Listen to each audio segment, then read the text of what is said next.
Ladies and gentlemen, vanakkam and welcome once again to the India Today election roundtable here in Chennai, where we are joined by, for the big face-off, two young, or should I say relatively young leaders who represent two very distinct ideologies and two major national parties of the country.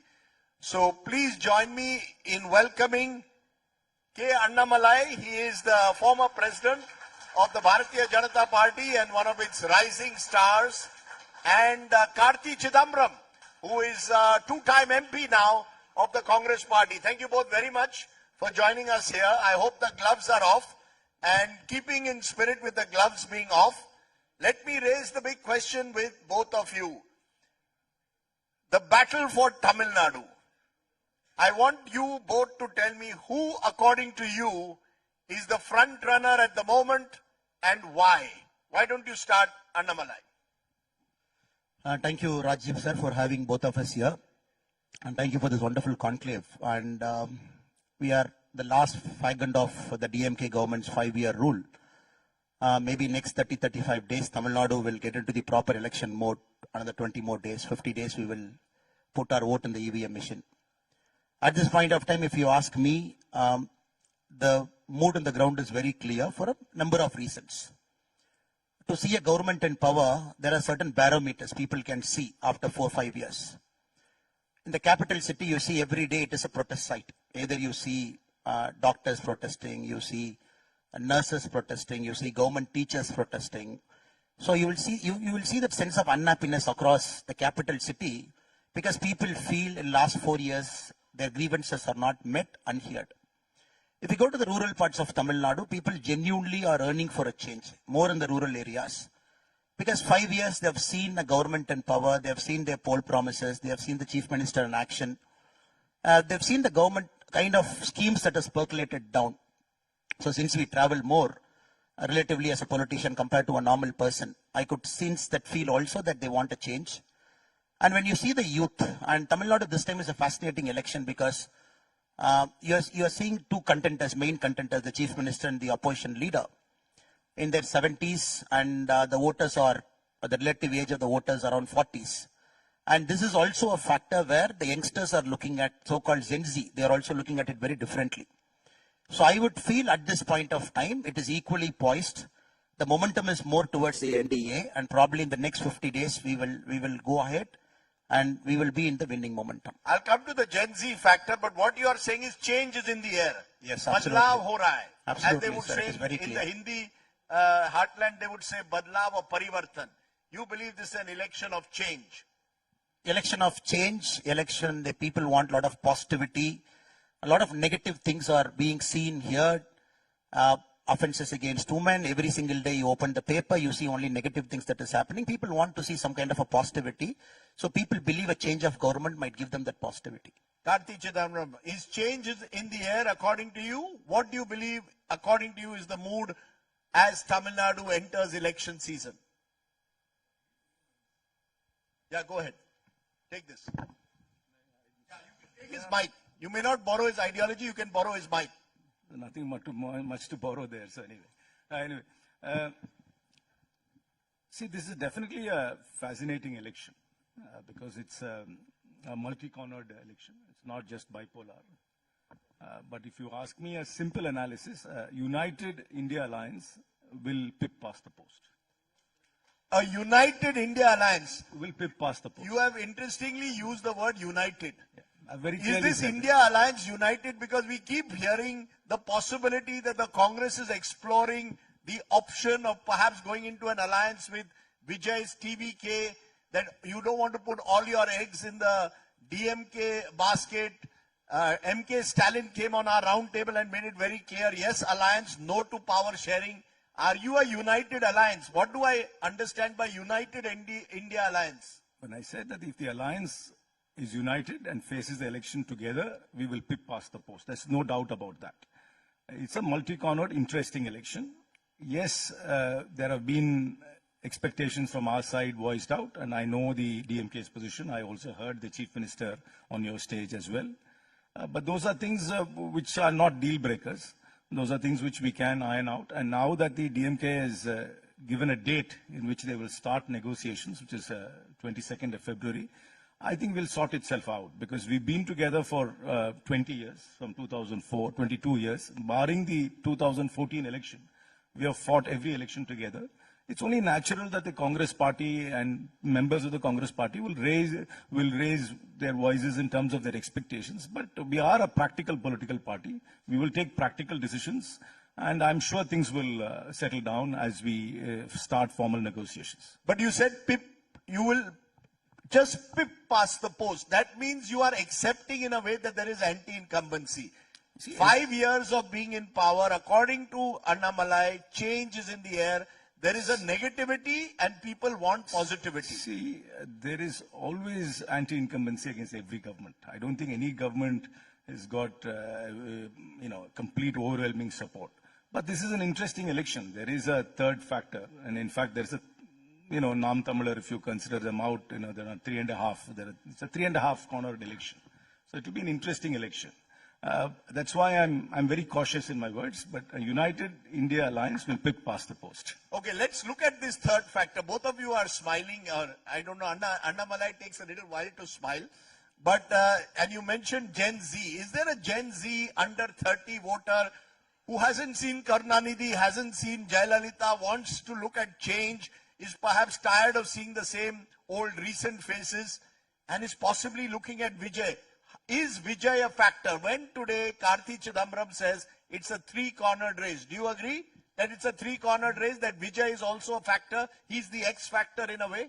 I agree with him, sir, because you can't discount Nam Tamilar also, a party, 8% vote share. So cutting off votes, which segment? But Tamil Nadu is an interesting basket case this time. And more importantly, we are not discounting Vijay I as a person. Because you see the average age of voters, 5.41 crore post SIR phase 1. And if you see the age group, they think very differently. And their lifestyle is very different. They look at politics very differently. And the election candidates of major political parties are very old, 7 times, 6 times, 5 times people are standing. So naturally, there is also micro anti-incumbency. It is also not the state level anti-incumbency. There is also micro level constituency wise. So you can't discount Mr. Vijay factor. At the same time, it's a challenge for any new political party. The first election is always a challenge. You got to get a lot of things in order. But I hope, because we are talking in India today for Prashant Kishore, 3 months before the Bihar polls for the chief minister race, you gave him 23.2% for PK. And when the election day happened, it came down to 6%. I'm not very sure. Things might go any way. But I tend to believe with an organized political party like us, with good election managers around, we can run the election in a far better way. And again, Karthi Chidambaram ji, he mentioned a correct word, first past the post, because it's a very complicated election calculating methodology. When you look at a 3.5 or a 4-corner election, and you're looking at the first guy who's crossing the poll. So many constituency, you might see the winning margin, 2,000, 3,000, 5,000 votes. Lot of micromanagement, which we believe we are good at. And a new party like Mr. Vijay, he might not have that many election managers to go around. So that factor might tilt the balance towards us. Karthi Chidambaram, do you also believe that Vijay is a serious factor? And would you prefer the Congress being with Vijay than the DMK? No, we are with the India Alliance. We lead the India Alliance nationally. The DMK is a constituent of the India Alliance. And in Tamil Nadu, the DMK leads the India Alliance, and we are completely and firmly in the India Alliance. Okay. But that does not mean that we don't notice other players in the field. So how do you see Vijay? See, Vijay is a popular movie star. There's absolutely no doubt about that. He has a fan base, no doubt about that. That fan base can possibly convert into a support base. I agree with that. The support base can become perhaps a vote base. But the vote, will it become seats? I'm doubtful.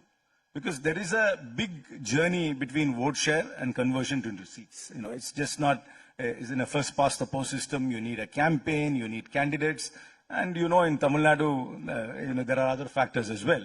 So unless all that falls into place, to converting a fan base into votes and votes into seats is a little complicated journey, and might not be able to do it in the first time around.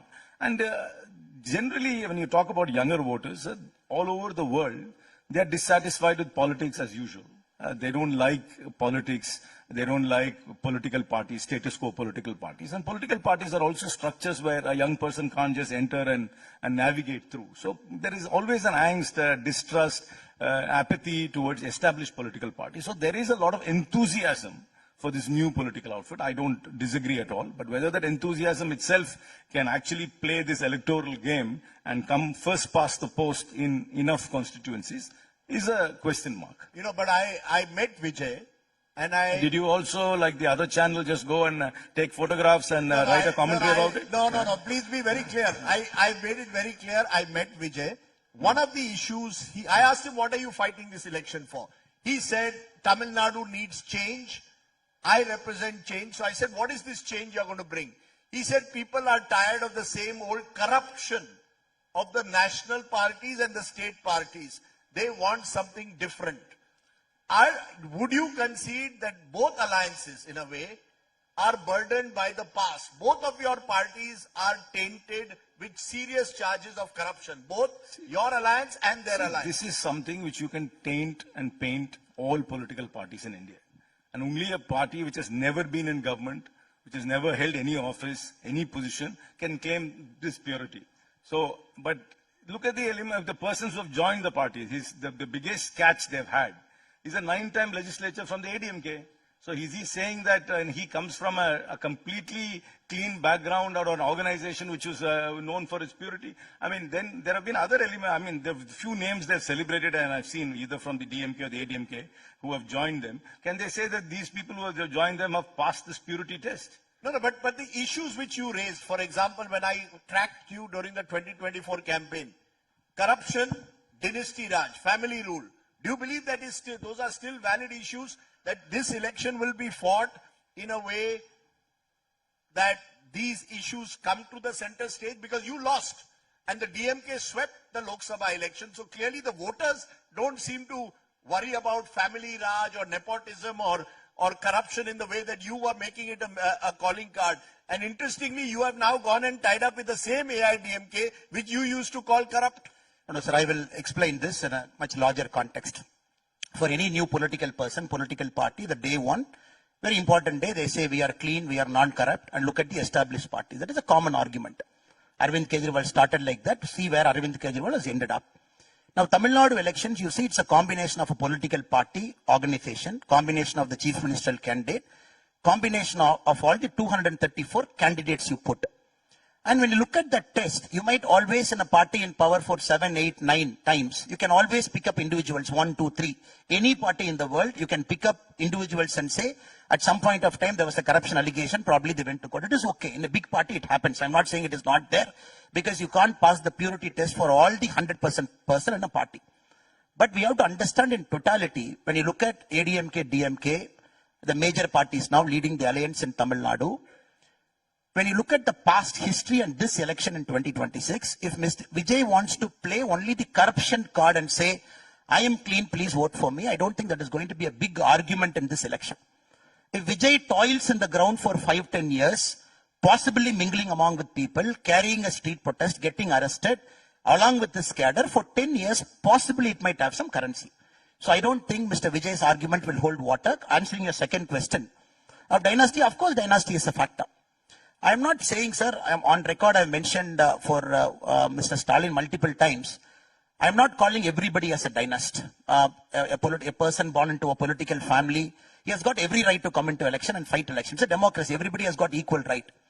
When you transfer the ownership of the party, title, deed, everything on day one, Mr. Udayanidhi Stalin, day one CM, a separate governor, deputy CM on day one MLA, governor called him separately deputy CM. The party runs around that. People have a problem. For Mr. M.K. Stalin, when you want to bring the dynasty allegation against him, probably it might not stick fully for various reasons, because 30 years, 35 years, a hard journey. Let us be very practical. I'm not just throwing political punches here and there. But Udayanidhi Stalin is very clearly a dynasty in action. People might not accept it. People think he got everything very quickly sitting in that chair. So this election is going to be a dynasty because he's pushing those kind of people around. When Mr.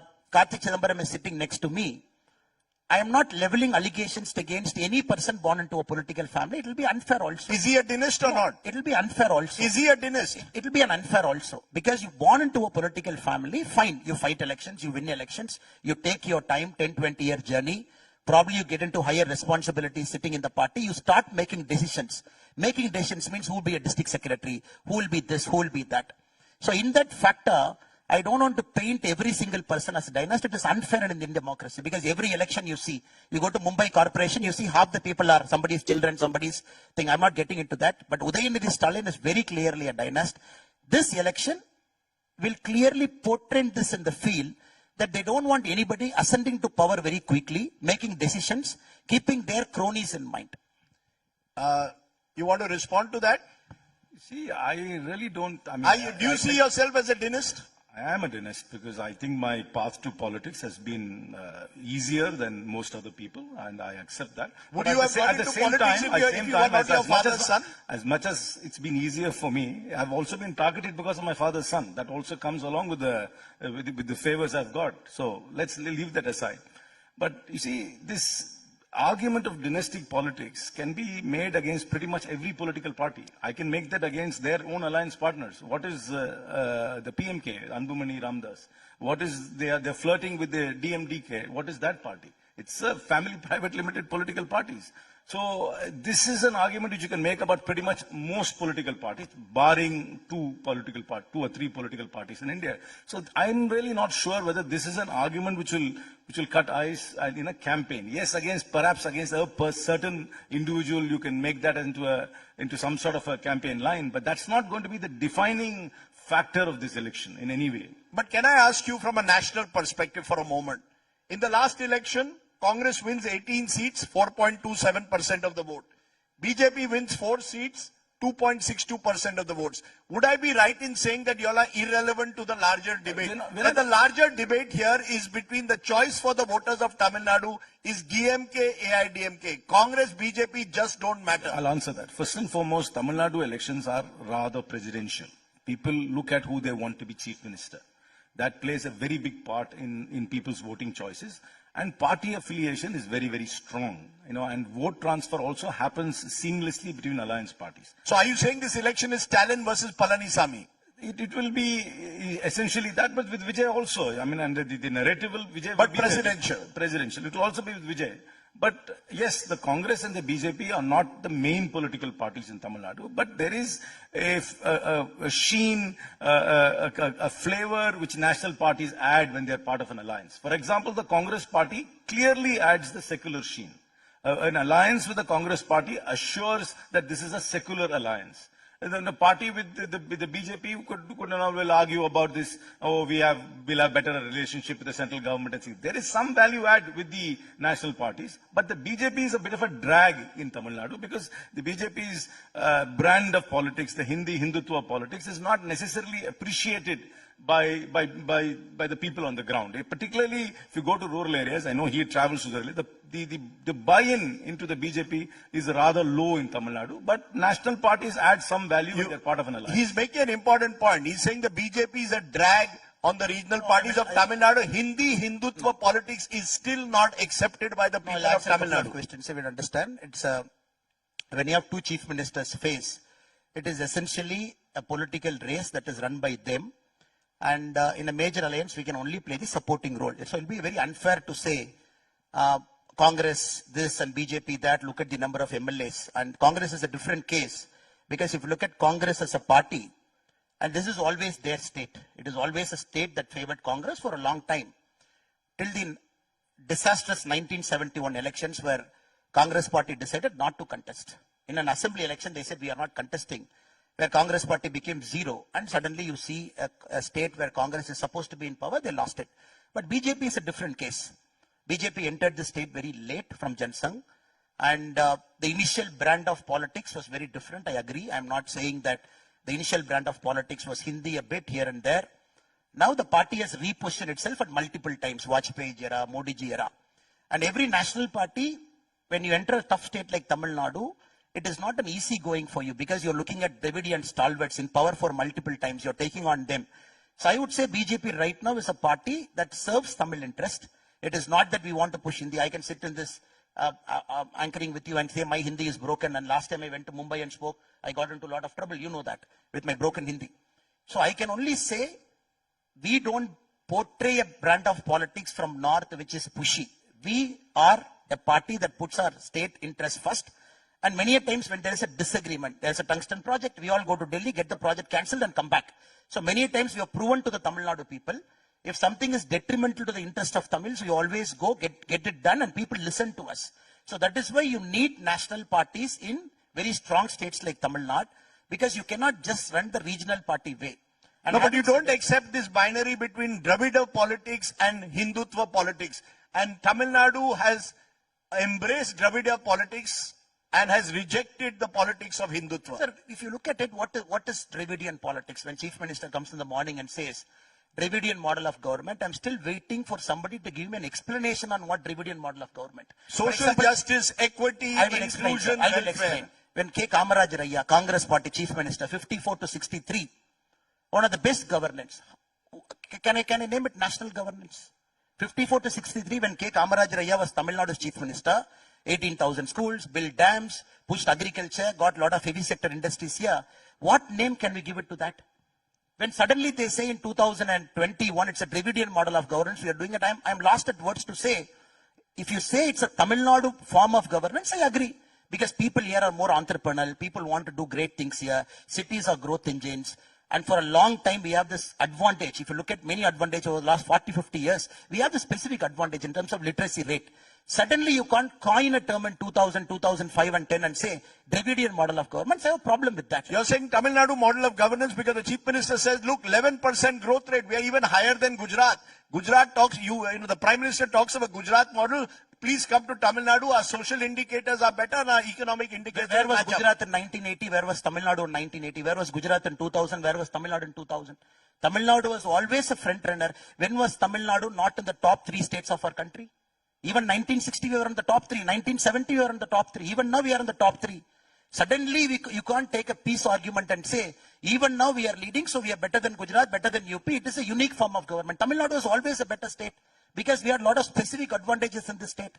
Is there a Tamil Nadu model of governance that you are taking to the people? Is there anything like a Dravida model of governance? It's not my brief to be, explaining the DMK's slogans. It's not. We are in a political alliance and we'll carry forward our but is there a Tamil Nadu model? See, the Tamil Nadu is generally an educated state, it's an entrepreneurial state, and with a strong bureaucracy. Yes, and right now it's an attractive destination for investments. A lot of investments are coming because society places such a premium on education. We are going forward. And then there is also the basic services compared to north of India. When I talk to my colleagues, they're all amazed to know that our PHCs are manned by competent doctors and very, very competent nurses. Whereas most of my colleagues in North India think that no nurse will ever go and join for duty in some places in UP and Bihar. So we are different. We've been always socially a little bit more conscious state. And that possibly comes from it's not just a political ethos, it's also a cultural ethos. And that's why we are ahead. But if there is a brand of politics here, of course, it's a forward-looking state in terms of investment. And there is also a large welfareism, which seems to be working here, and which both the political parties, DMK and ADMK, practice. And that also seems to have a lot of purchase among the people. Because one of those aspects of welfareism, Annamalai, is women voters. The BJP's been very successful in, particularly in North India, in wooing women voters. We even saw in Bihar in the recent elections, large numbers of women vote for the BJP. Here, on the other hand, the regional parties, both the DMK and AIDMK, claim that they have already offered so much to the women of Tamil Nadu. You look at most of the numbers. Tamil Nadu's women in the workforce, for example, very high numbers across industries. That vote has become very critical. And therefore, the regional parties have been able to embrace welfareism. What Mr. Modi now calls welfareism or the Labhartis in North India was already done in this part of the country 20 years ago. Therefore, the space for the BJP is limited. It's a very valid point. 1970s, 80s, 90s, if you look at the participation of women in workforce here, the child birth rates here, if you look at the death rate of a child before 100 days, before 1 year, Tamil Nadu was always a much better state, a state that was far ahead. And naturally, more empowered because the nature of culture, the way the society is run here, organized. In many places, you come to my part of the Congo area, even in many feasts, it is women who first eat. The men serve, then the men come and eat. It's a very different cultural space here. So naturally, when you have tall leaders like Madam Jayalalitha at different points of time, Dr. MGR at different points of time, and women voters were in big flock voting for ADMK at multiple points of time. I would say, yes, the Dravidian parties had a big decisive advantage with respect to women voters. At the same time, in the last 12 years, they are also looking at Modi ji as a big factor. And this time, I believe the addition of Modi ji's welfare schemes and the addition of Madam Jayalalitha, Dr. MGR, Edappadi Palaniswamy as the former Chief Minister, that combination will push women decisively towards our alliance. I'm very clear about it. Interesting, yes. I simply don't agree with that at all. I think the direct cash transfer which the DMK has successfully implemented is a big draw for the women. I know that the ADMK has reacted by saying that they will up it to 2,000, but the DMK has successfully implemented it. No, but isn't this the politics of freebie? I mean, you're now saying, look, they are going to give 1,500, we'll give 2,000. Then you get into the debate. Is it welfareism? Is it freebie? Because look at your fiscal position in your state, for example. You have a huge debt today. Understand that. Just hear me out. I know that people from this socio-economic background always look down upon this direct cash. No, I'm not looking down upon. Hear me out. Please hear me out. I firmly believe that direct cash transfer is much better than any of these complicated schemes which Government of India and Government of Tamil Nadu all announce.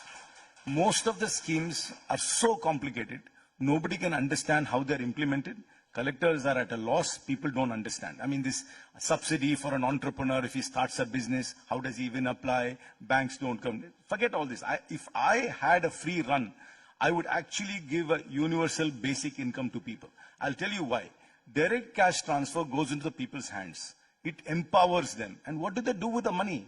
They spend the money in enterprises in 2 or 3 kilometers outside their homes, which actually seeds the local economy. You could perhaps call any economist to do a study and to see what is the benefit of direct cash transfer, particularly to rural areas. That is the only way you will seed the rural economy. As we are moving more and more towards technology and things like that, there is nothing in the rural area unless you put this impetus in. If I had a free run, I would actually give much more than 2,000 rupees as a universal basic income to all women in Tamil Nadu, and directly to their bank account. This is not freebies.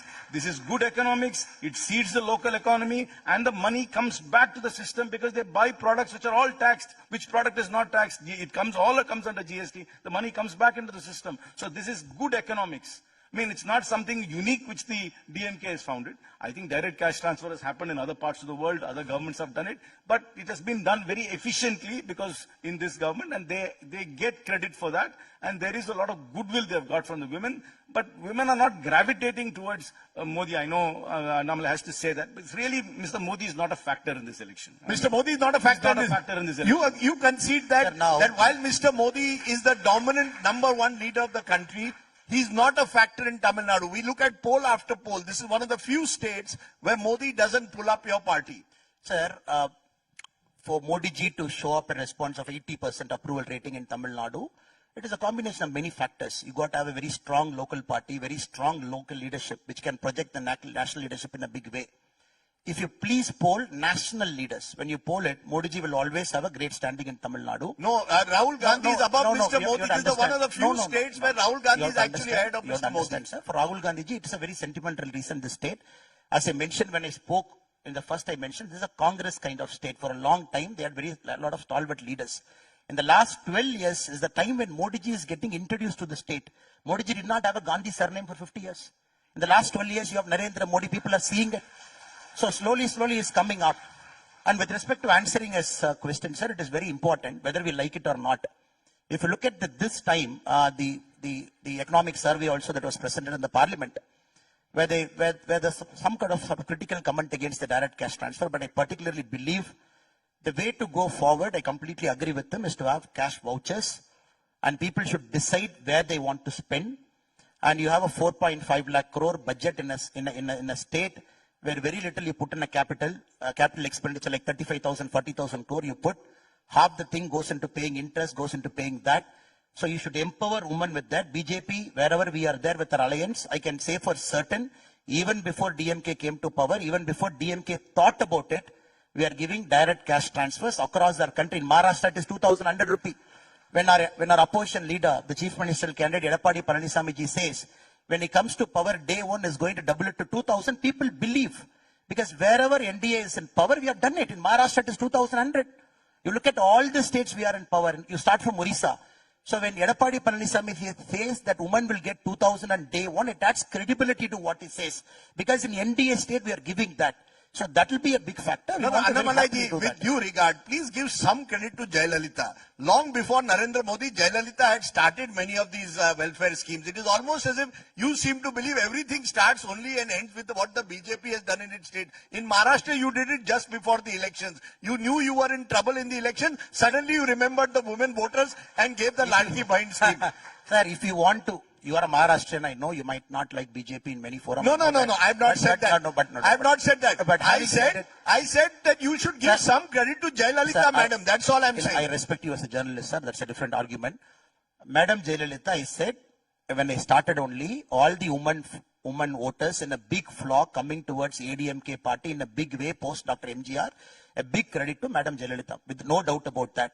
Organize the NGO effort, it is Madam Jayalalitha. Empowering them, Madam Jayalalitha. Very strong law and order. Women felt safe. If at all in any point of time in Tamil Nadu's rule, it is during Madam Jayalalitha. No doubt about that. I'm talking of the present governance. When Edapadi Palaniswamy ji talks about 2,000 rupee, I'm only saying a woman will tend to believe. Because at one end, if you ask Karthik Chidambaram ji, very direct.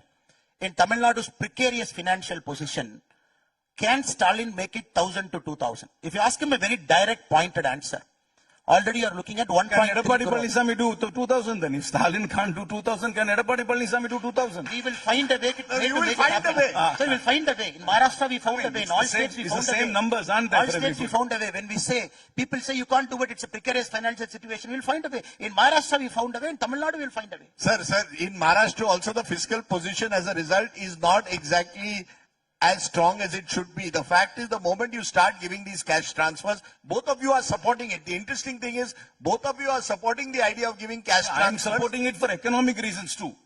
I'm supporting it very strongly for economic reasons. In fact, I will scrap other programs.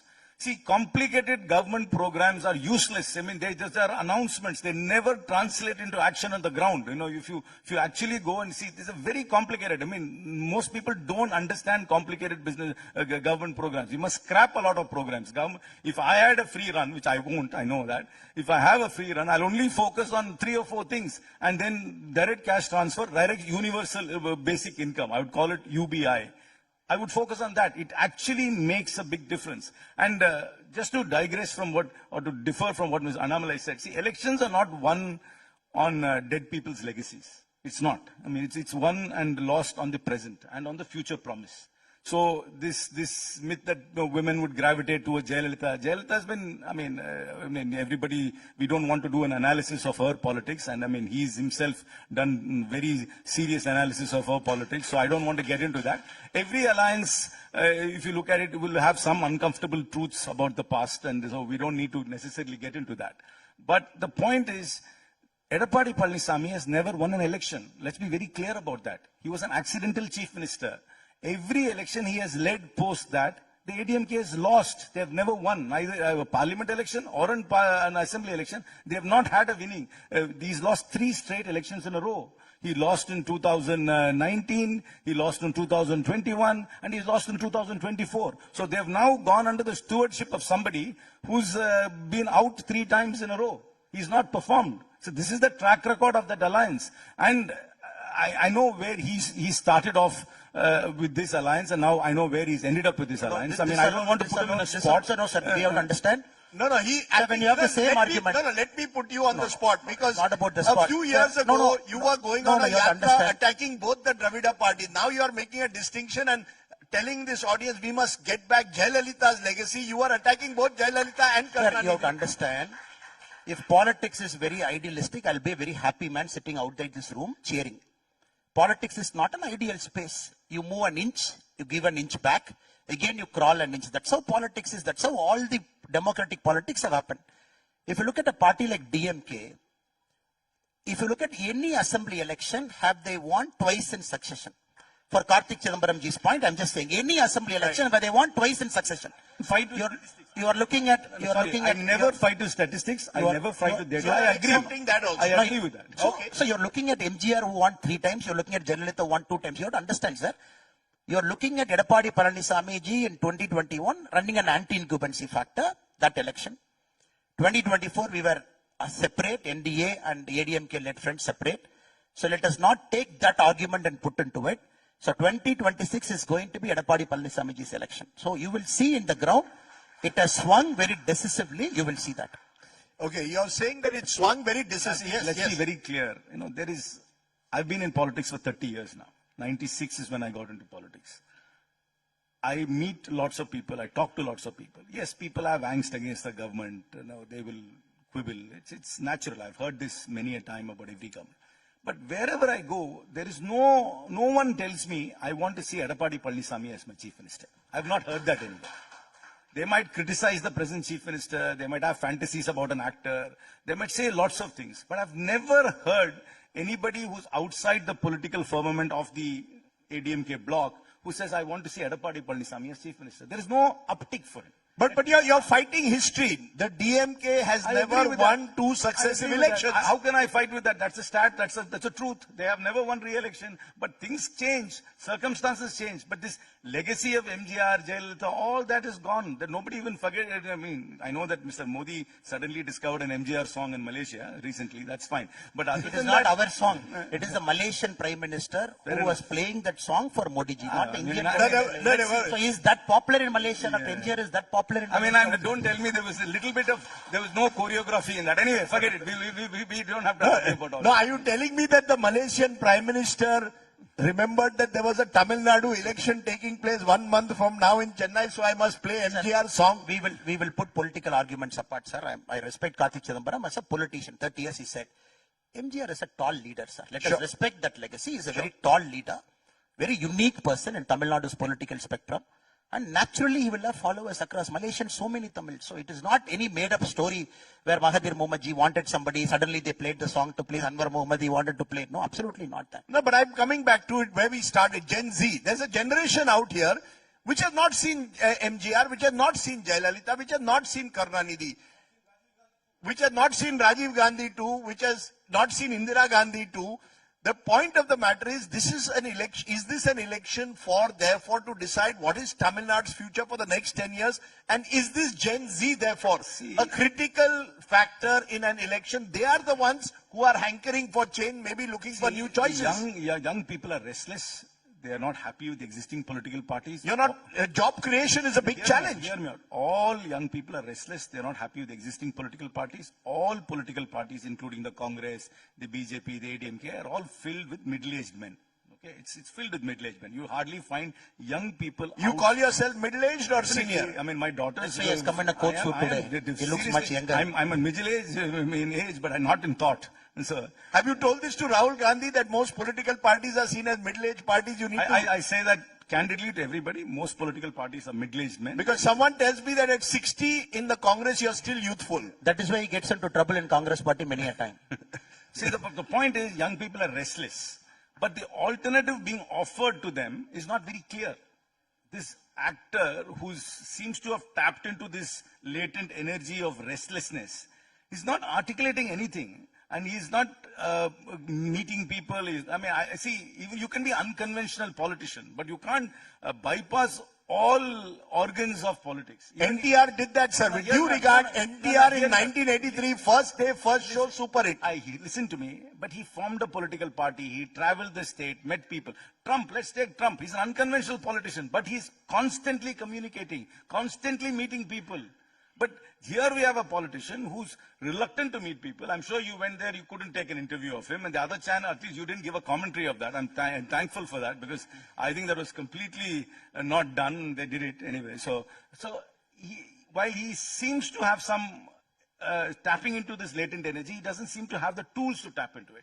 So as elections comes nearer, established political parties with their structures will will definitely, pip past him in a first past the post. And after the first election, if the first election does not work out well, the question mark is, does he have the stamina to running a political party is far more complicated than running government. Please believe me. The government has got structures. The political party is a voluntary organization. It's very, very difficult to keep a political party together, especially when you're not in government. This young and restless generation, where I remember when you were on your yatra and in the last election, you were projected as this new young face. Look at Annamalai, IPS officer. He's the one leading the BJP. He's going to transform it. Do you believe that the young are looking for new leaders? You were not able to really achieve that breakthrough. No. At the end of the day, what people are looking for is structures. The advantage that the Dravida parties, both AIDMK and DMK have, is structures on the ground at the booth level. Elections are won at the booth level, not even in conclaves like this. They will be won at the booth level. Sir, it is all very micromanaged. You add the sum of 75,000 booths after SIR in Tamil Nadu. It's a summation of all the 75,000 booths, local leaders, caste leaders, social leaders, people you identify in the street. So that summation becomes the CM vote finally. Though I agree it's a presidential form of government, but in a presidential form of election, when you have this kind of a setting where you don't have anybody present, I can't connect to somebody, vote doesn't answer.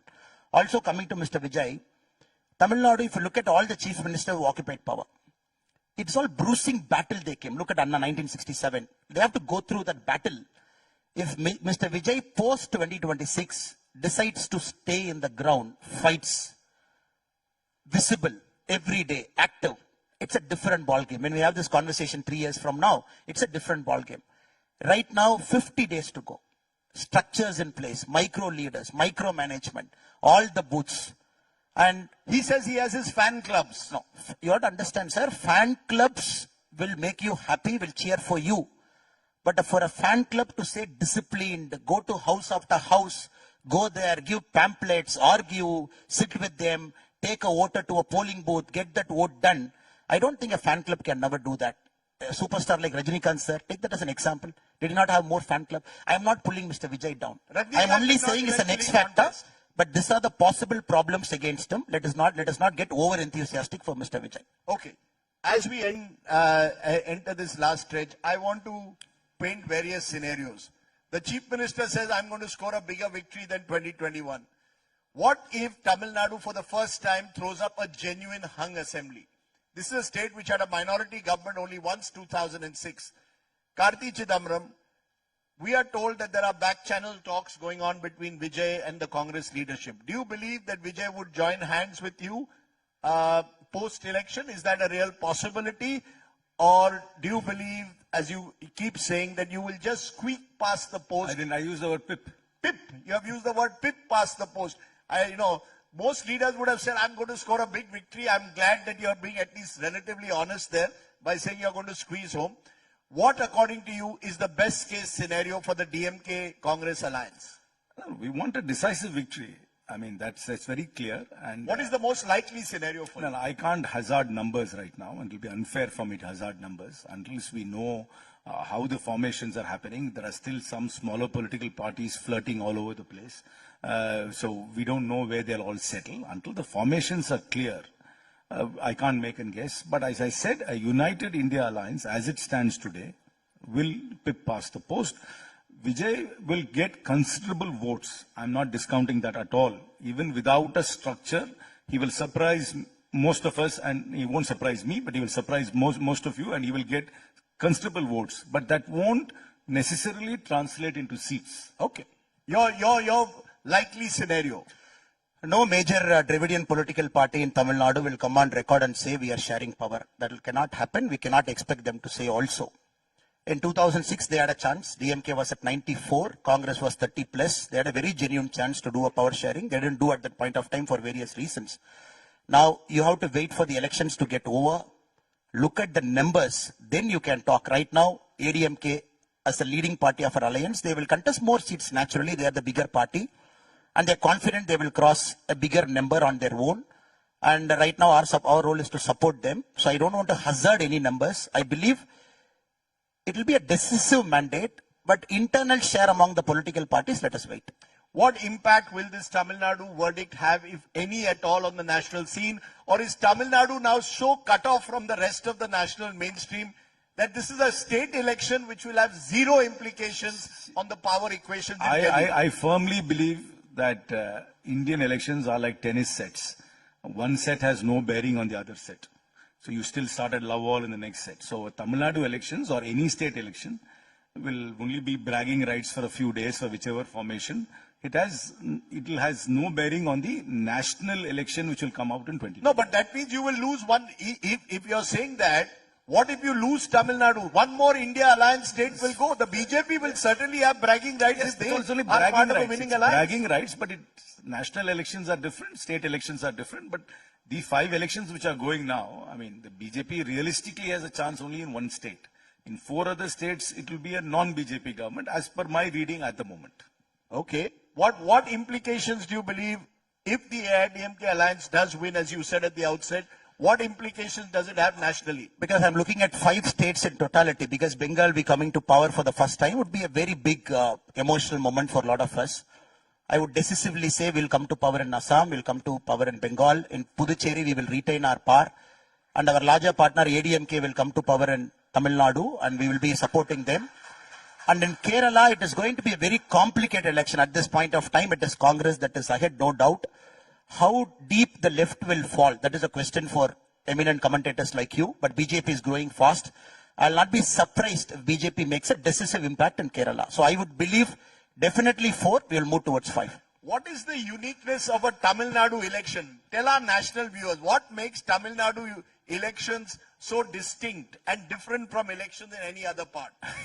I think the regional parties here have a very strong influence on the elections here, and the national parties play a very secondary role here. Is that because they are discredited in the public eye, or because the regional parties are far more connected to the people? It's of the because of the way the responsiveness of regional parties is far more swifter. People like leadership at their doorstep.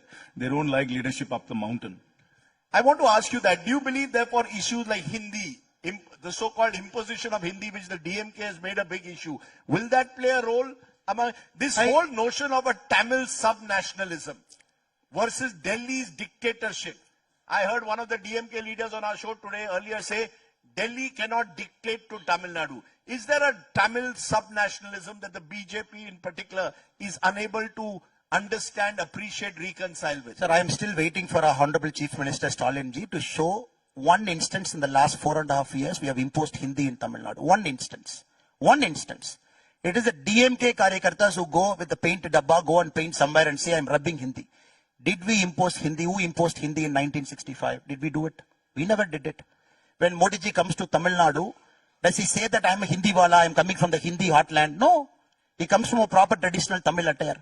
I'm saying that right now Congress party, 1965 is a very different Congress party. Right now, if you look at the Congress party, can I say the same thing to Congress party of 2026 to say you are imposing Hindi? Let us be fair, sir.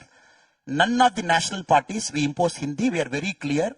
It is a combination of regional aspirations that make up a national party. You got to be very clear for Indian politics to move ahead. And BJP is very clear. That is the way we are going to move forward. None of us do it, and none of us are encouraged to do it. It is this artificial theory. Our Chief Minister every second day talks about Hindi imposition, Hindi imposition. Where are we imposing Hindi? The last 4.5 years, did we impose one Hindi? One instance you quote. It is some LIC clerk will write one letter to somebody in Hindi. Immediately Chief Minister will put that in Twitter to say, see, this LIC clerk is writing in Hindi. How can I go and stop a LIC clerk from not writing in Tamil or Hindi?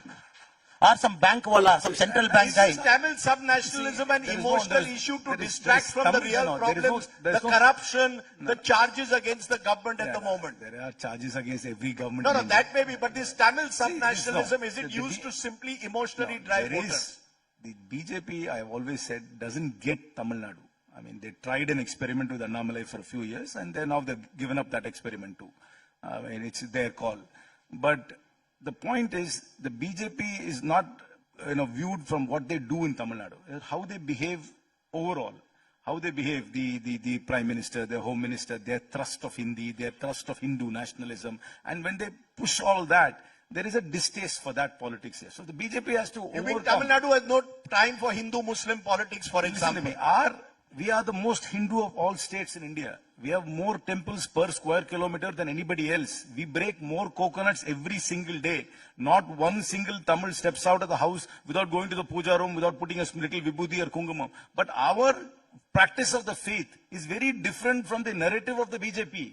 I've always said this, and it offends people. The BJP's Hinduism is North Indian, upper caste, Sanskritized and vegetarian. I mean, that doesn't gel well with the Tamil Nadu's practice of the faith. And I can only say being present is the answer. I can't talk about some BJP Karyakata in Uttar Pradesh or Madhya Pradesh. The problem in a national party is you can pick and choose any leader speaking anything in Assam, speaking anything in UP, speaking anything in MP, trying to project to Tamil Nadu. I am only saying, look at who we are. When I say Mumbai is a cosmopolitan city, I still stand by it. I'm not going back on it. It's a cosmopolitan city, sir. I'm only saying the test of politics is the local leadership. Look at us. Look at the leaders who run the party. Some fringe elements here and there. You want to project them into Tamil Nadu politics. We are not answerable for that. Okay. I'm going to leave it there. I think we've had a fascinating conversation with two young or relatively young leaders who have given us their sense of where Tamil Nadu stands ahead of the big 2026 elections.